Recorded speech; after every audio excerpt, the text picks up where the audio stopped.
லூக்கா எழுதிய பரிசுத்த நற்செய்தியிலிருந்து வாசகம். அதிகாரம் 13, திருவசனங்கள் 1 தொடக்கம் 9 வரை.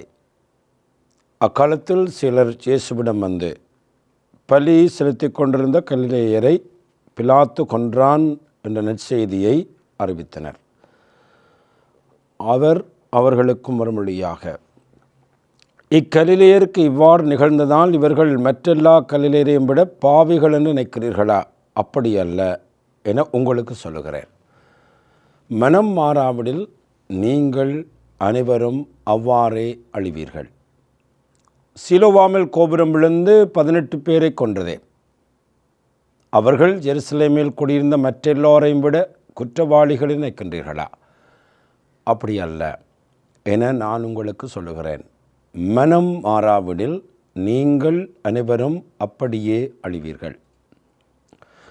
மேலும் இயேசு இந்த உவமையை சொன்னார். ஒருவர் தம் திராட்சை தோட்டத்தில் அத்திமரம் ஒன்றை நட்டு வைத்திருந்தார். அவர் அதில் கனியை தேடிய பொழுது எதையும் காணவில்லை. எனவே தோட்டத் தொழிலாளரிடம், பாரு, 3 ஆண்டுகளாக இந்த அத்திமரத்தில் கனியை தேடி வருகிறேன், எதையும் காணவில்லை. ஆகவே இதை வெட்டிவிடும், இடத்தை ஏன் அடைத்து கொண்டிருக்க வேண்டும் என்றார். தொழிலாளர் மறுமொழியாக, ஐயா, இந்த ஆண்டும் இதை விட்டு வையும். நான் இதை சுற்றி கொத்தி எரு போடுவேன்.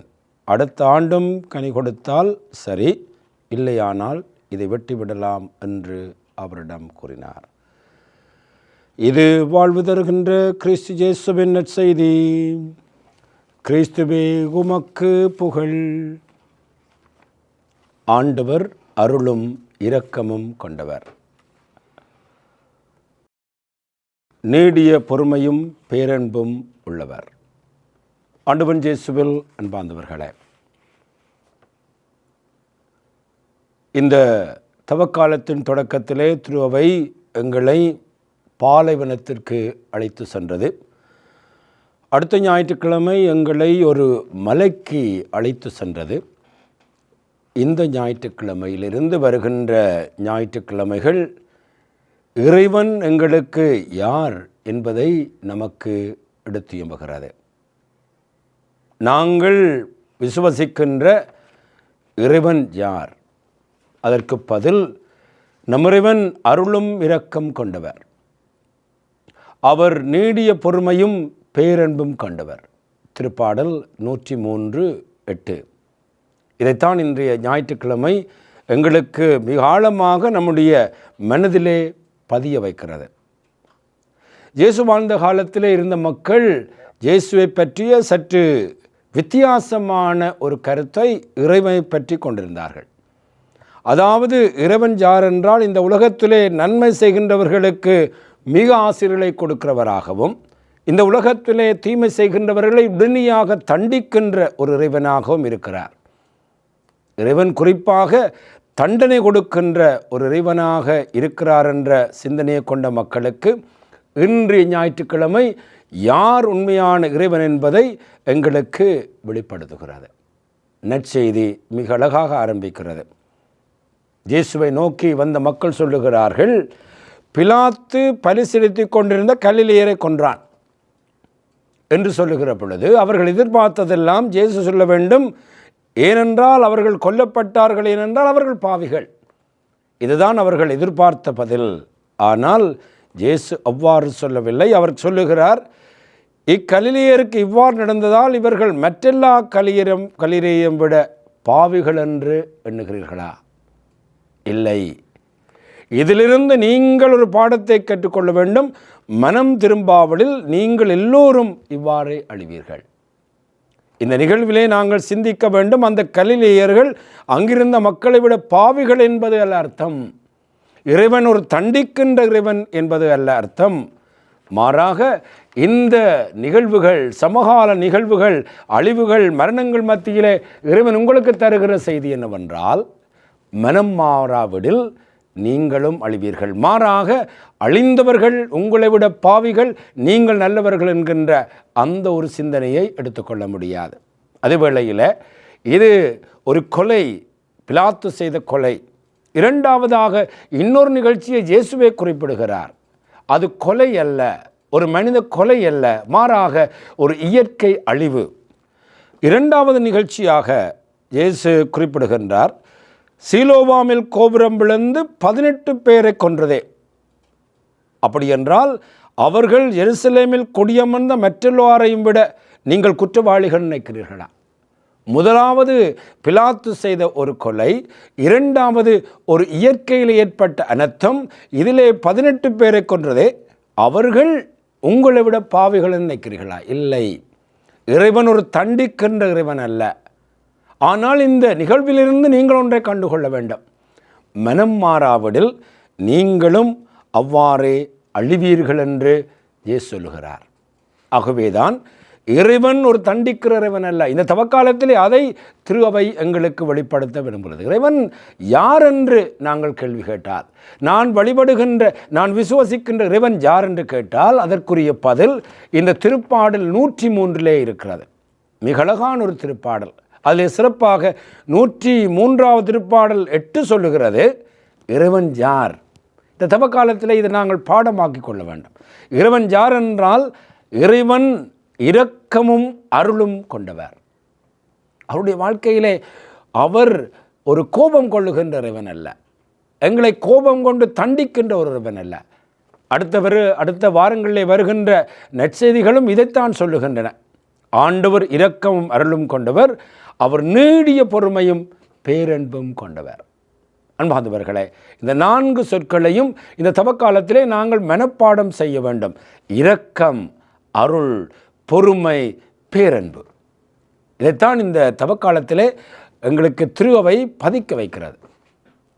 முன்பு யாழ் மறைமாவட்டத்திலே அமலமரிக்கு தாவை சபையிலே ஒரு குருவானவர் இருந்தார் என்று சொல்லுகிறார்கள்.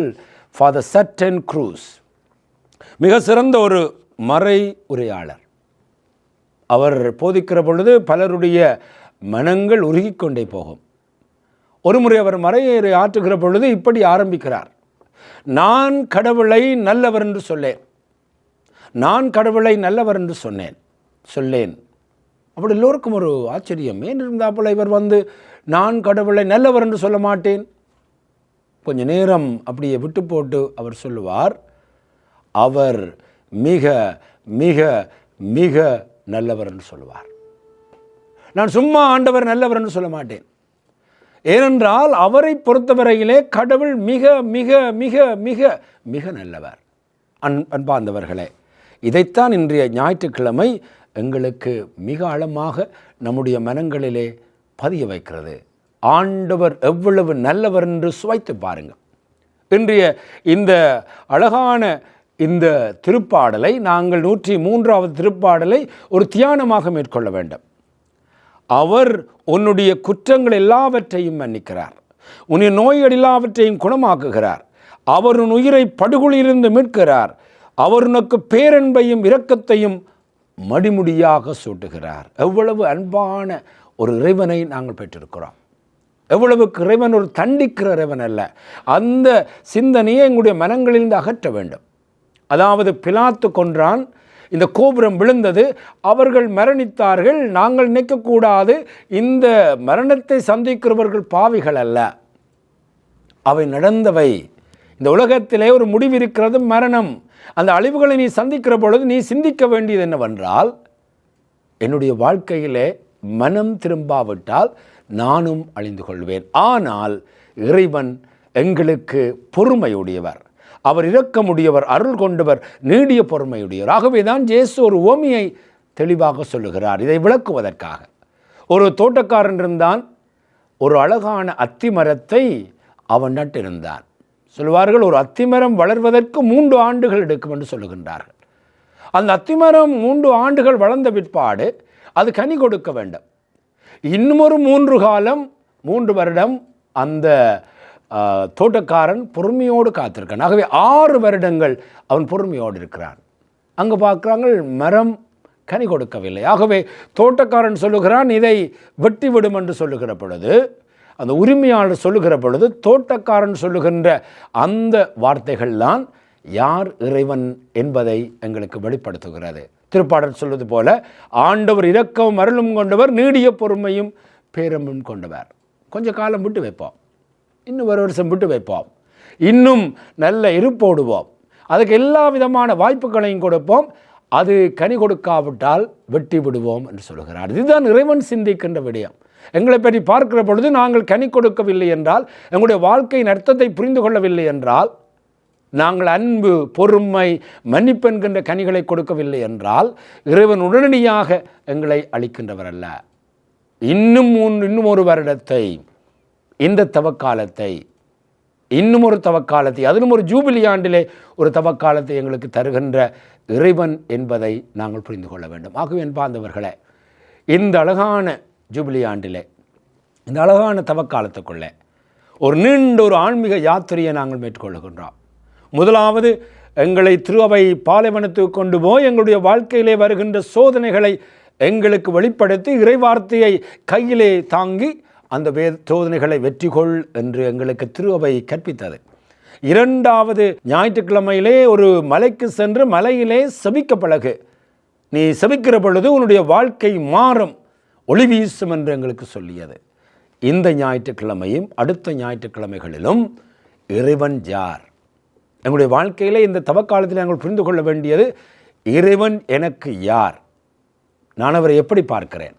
இந்த ஞாயிற்றுக்கிழமை இறைவன் எங்களுக்கு சொல்லுகின்ற வார்த்தைகள், நான் தண்டிக்கின்ற ஒரு இறைவன் அல்ல, என்னை பார்த்து நீ பயப்பட வேண்டிய அவசியமில்லை.